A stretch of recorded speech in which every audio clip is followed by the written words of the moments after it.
दोस्तों आज हम पढ़ेंगे संविधान। आज हमारा क्लास जो है 9वां क्लास है, भारतीय नागरिकता के बारे में पढ़ेंगे।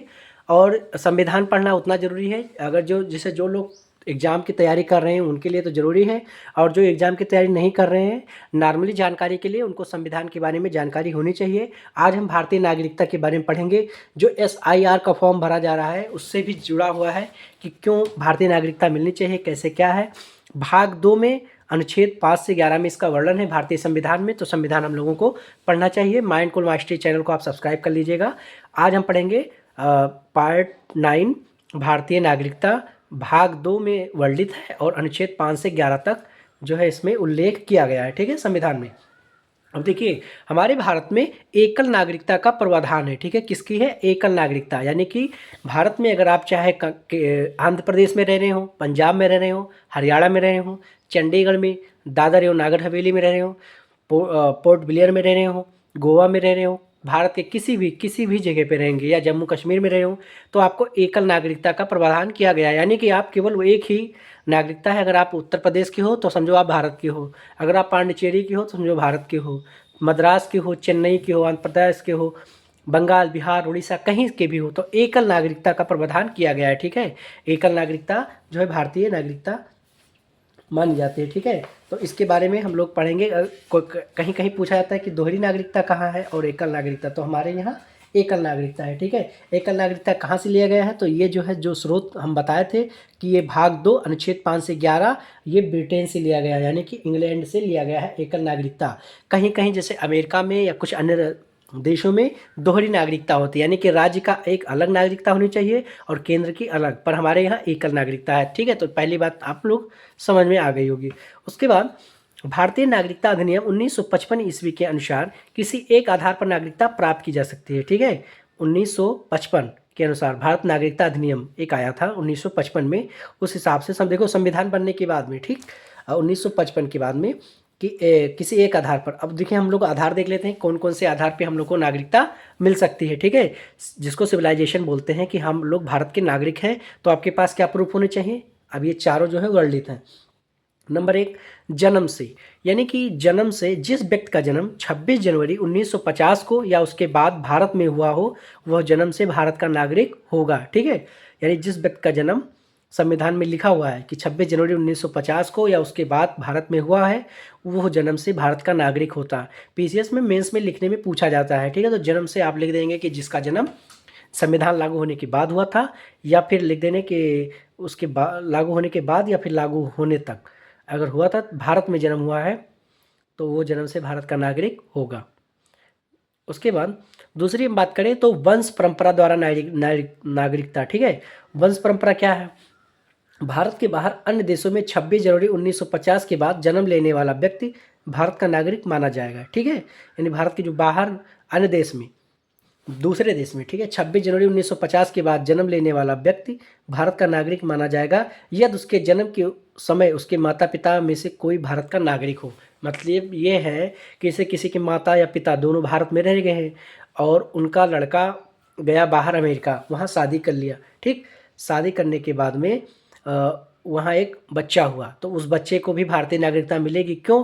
क्योंकि वो जो उनका लड़का रहेगा, जो मतलब जैसे मान लीजिए बच्चा जो भी बनेगा, उसका जो पिताजी हैं, वो पापा हैं, वो कहीं ना कहीं भारत से ही तो गए हैं, तो वो उनमें से माता पिता में से कोई एक अगर है, पिता जो है भारतीय हैं, तो उनको भारतीय की नागरिकता मिल जाएगी, ठीक है। तो वंश परंपरा द्वारा नागरिकता मिल जाएगी। उसके बाद देशीयकरण द्वारा नागरिकता, यानी भारत सरकार से देशीयकरण का प्रमाण पत्र प्राप्त कर भारत की नागरिकता प्राप्त की जा सकती है, ठीक है। देशीयकरण जो होता है उसका प्रमाण पत्र अगर आपको मिल जाता है तो आप भारत की नागरिकता प्राप्त कर सकते हैं, ठीक।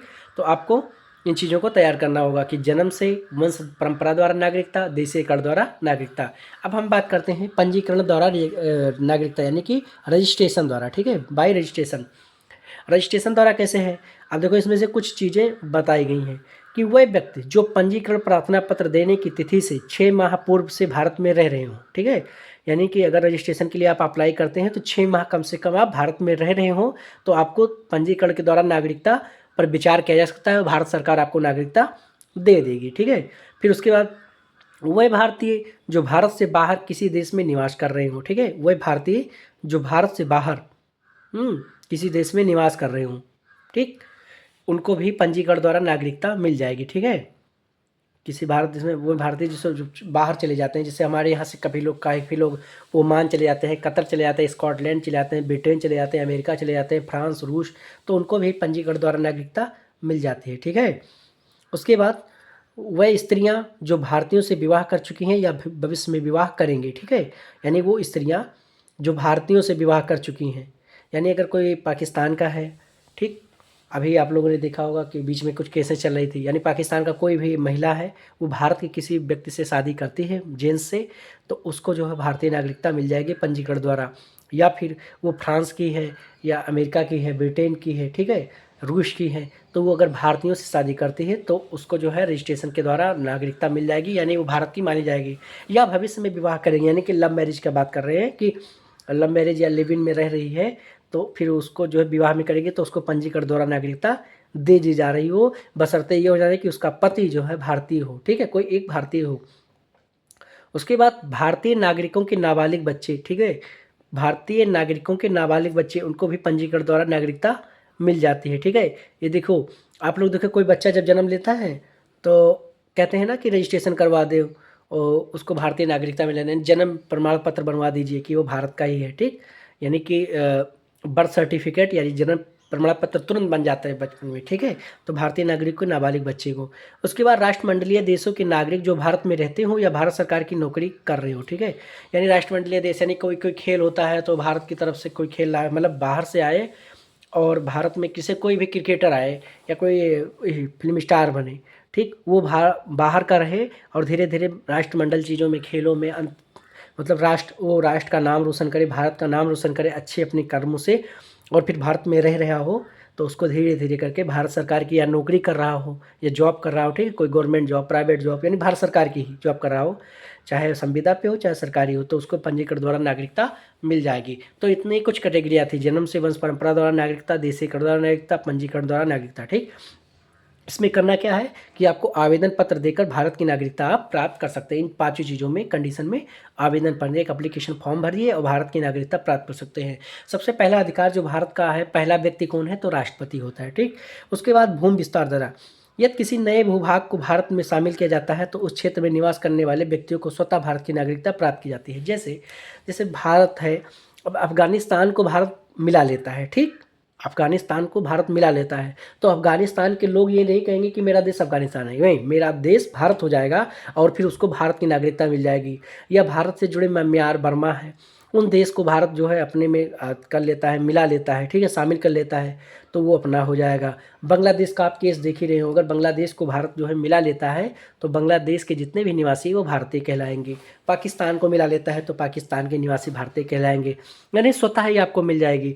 कोई भी भारत के क्षेत्र में आना चाहे प्यार से तो आए, मिल जाए तो उसको भारत की नागरिकता मिल जाएगी, वो भारत का सदस्य माना जाएगा, ठीक है। हमें लगता है कि जो नेपाल देश है, अगर वो भारत में मिल जाए तो नेपाल के लोग नेपाली नहीं कह जाएंगे, वो भारतीय कह जाएंगे, तो ये तो स्वतः मिल जाएंगे, ठीक है। अब भाई जिस घर में जाओगे वो घर तुम्हारा नहीं हो जाएगा, तो यानी नेपाली अगर आते हैं तो वो हमारा घर, मतलब वो भारतीय उनका घर नहीं बन जाएगा। तो 5 प्रकार की चीज़ों से हमने पढ़ा, हमने जाना कि हमने क्या क्या पढ़ा कि भारतीय नागरिकता भाग 2 में वर्णित है, संविधान के भाग 2 में वर्णित है, अनुच्छेद 5 से 12 जो है अनुच्छेद में इसका वर्णन है। भारत में एकल नागरिकता का प्रावधान है, चाहे राज्य हो चाहे केंद्र हो, कहीं का भी हो, पूरे भारत का कहीं का भी हो, तो वो उसको एक ही नागरिकता चाहिए, ठीक है। और उसके बाद 1955 जो भारतीय नागरिकता अधिनियम बनाई गई उसके आधार पे नागरिकता प्राप्त की जा सकती है, ठीक, जिसमें से जन्म से वंश परंपरा द्वारा नागरिकता, देशीकरण द्वारा नागरिकता, पंजीकरण द्वारा नागरिकता और भूमि विस्तार द्वारा नागरिकता। तो ये 5 जो है प्रकार थे, मैंने इसको वर्णन कर दिया है। उसके बाद हम लोग फिर पढ़ते हैं भारतीय नागरिकता संशोधन अधिनियम 1986 में कुछ भारतीय नागरिकता संशोधन मतलब किए गए, ठीक है, नागरिकता के विषय में संशोधन किए थे, ठीक है। 1955 के बाद 1986 में संशोधन किए गए। क्या किए गए, यानी कहा गया कि भारत में जन्मे केवल उस व्यक्ति की ही नागरिकता प्रदान की जाएगी जिसके माता पिता में से किसी एक भारत का नागरिक हो, ठीक। संविधान मतलब क्या क्या संशोधन हुआ कि भारत में जन्मे केवल उस व्यक्ति को ही नागरिकता प्रदान की जाए जिसके माता पिता में से एक भारत का नागरिक होना चाहिए, ठीक है। यानी कि अगर आपको नागरिकता तभी मिलेगी, सीधा एक क्लियर बात, कि आपके या मम्मी या पापा कोई एक भारतीय रहे हों, यानी कि कोई इंडियन रहे होंगे, तो आपको इंडियन यानी कि इंडियन सिविलाइजेशन यानी कि भारतीय नागरिकता आपको प्राप्त हो सकती है। ठीक है, जन्म मतलब भारत में जन्म केवल उस व्यक्ति को ही नागरिकता मिलेगी। ठीक, कि जिसके माता पिता कोई एक, जैसे मतलब कुल मिला के जन्म जिसका हो, केवल मम्मी पापा में से कोई एक ही, चाहे मम्मी चाहे पापा, कोई भारत का रहा हो। ठीक, उसके बाद जो व्यक्ति पंजीकरण के माध्यम से भारतीय नागरिकता प्राप्त करना चाहते हैं, उन्हें भारत में कम से कम 5 वर्ष तक निवास करना होगा। पहले ये अवधि 6 माह थी। देखो हम लोगों ने 6 माह तक पढ़ा था ना बेटा। अब क्या कहा गया है कि मतलब संशोधन 1986 में क्या गया कि रजिस्ट्रेशन के माध्यम से जो 5 हमने प्रकार के बताए थे, उसमें से यह है कि अगर भारतीय नागरिकता प्राप्त करना चाहते हैं तो सही बात है भाई, कम से कम 5 साल तो रहिए। 6 महीने का क्या रूम लेने आए हो कि 6 महीने बाद जो है आपको भारत की नागरिकता दे दी जाए, फिर 6 महीने बाद चाहो फ्रांस में हुआ नागरिकता लो, फिर यहाँ ब्रिटेन में, कनाडा में ऐसे ऐसे घूमो।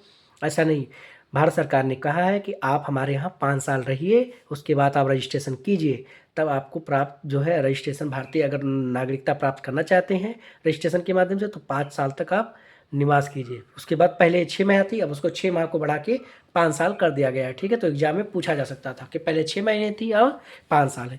उसके बाद संशोधन में एक और बात कही गई कि जो देशीयकरण द्वारा नागरिकता तभी प्रदान की जाएगी जब संबंधित व्यक्ति कम से कम 10 वर्षों तक भारत में रह चुका हो। पहले ये अवधि 5 साल तक थी। ठीक है, देशीयकरण द्वारा अभी हम लोगों ने पढ़ा है कि यानी कि अगर देशीयकरण द्वारा बात ये होती है कि आप मतलब पहले क्या था कि एक मान्यता प्राप्त देशीयकरण से आप मान्यता प्राप्त कर सके, जो रजिस्ट्रेशन करके आपको प्रमाण पत्र दे दिया जाएगा और आप रहेंगे।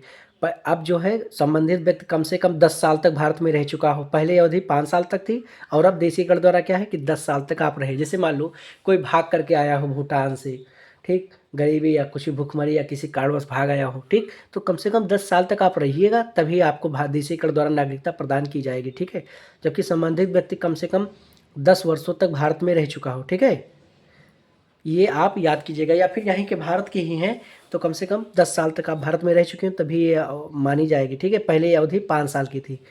उसके बाद भारतीय नागरिकता का अंत कब कब होता है, ठीक, ये बहुत इंपॉर्टेंट है कि आपको किस वजह से आपको भारतीय नागरिकता आपकी चली जाएगी। तो आपका ration card, Aadhaar card, PAN card, bank account, Bharat की किसी भी योजना का लाभ, स्कॉलरशिप, वजीफा सब बंद कर दिया जाएगा। क्यों? क्योंकि अगर भारतीय नागरिकता का अंत मतलब आपकी भारतीय नागरिकता नहीं है तो। पहला, नागरिकता का परित्याग करने से, यानी कि आप स्वयं जाए इसका परित्याग कर दें। जैसे आप कह रहे हैं कि भारत में मैं जना हूँ, मुझे अमेरिका जाना है, तो भारतीय नागरिकता का परित्याग करने से भारतीय नागरिकता का अंत अपने आप हो जाता है। यानी कि कोई इंसान अपना ही स्वयं जो है ये देश त्याग दे, यानी नागरिकता को त्याग कर दे, तो उसका भारतीय नागरिकता का अंत हो जाता है। ये पहला कंडीशन है।